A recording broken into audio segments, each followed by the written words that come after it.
দর্শক, এই যে সারি সারি বাঙি দেখছেন, এগুলো এই ক্ষেত থেকে এনে রাস্তাতে রাখছে কৃষকরা বিক্রি করার জন্য। এগুলো দেখছেন যে এক একটা বাঙির দাম 30 থেকে 25 টাকা, 30 টাকা, 40 টাকা করে বিক্রি হয় এবং খেতে তারপরে এইগুলো বাজারে এক একটা 200-250 টাকা দাম হয়ে যায়। আমি একটু আপনাদের দেখাই। চাচা, আপনার কি বাঙি ক্ষেত আছে? কত একরে চাষ করছেন এবার? মানে কত গুন্ডা চাষ করছেন? 25 গুন্ডা। কি পরিমাণ খরচ হয়েছে? খরচ ধরেন না, প্রতি গুন্ডা 2000 টাকা। 2000 টাকা। এবার বাঙি ধরছে কেমন, বেচা বিক্রি কেমন আছে? মোটামুটি মোটামুটি। আচ্ছা, তো আপনি এই বাঙি কি হিসাবে বিক্রি করেন? এক একটার পিস হিসাবে। তো এই যে এখানে তো এগুলো একের পাইকা গেছে, পাকাগুলো কি এইভাবে বিক্রি হয়?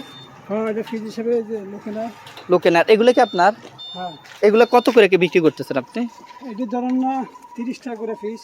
30 টাকা করে পিস বিক্রি করেন? জি। আচ্ছা, এগুলো এখান থেকে কারা নেয়? কোন জায়গা থেকে? পাইকাররা না, বহু দূর থেকে আসে। দূরের থেকে আইসা নেয়। হ্যাঁ, তো এখানে কি শুধু হুঁটি হয় বা বাঙ্গি হয়, তরমুজ হয় না? না, এখানে তরমুজ হয় না। তরমুজ হয় না। তো কিরকম লাভ আছে এই বছর? এই বছর আপনার লাভ, মনে করেন লাভ হইতে নেই। কি লিগা? বাকির দাম কম। বাঙ্গির দাম কম। জি। কত হইলে মোটামুটি আবার লাভ হইতো? এটা মনে করেন না 4,500-4,500 টাকা যে সহ হইতো। হ্যাঁ। এবার খরার এই যে আপনার বিলে যে ফোড়া গেছে গিয়া, বৃষ্টি নেই তো, হ্যাঁ, লস হয়ে যাইতেছে। এবার এটাই বেচছেন।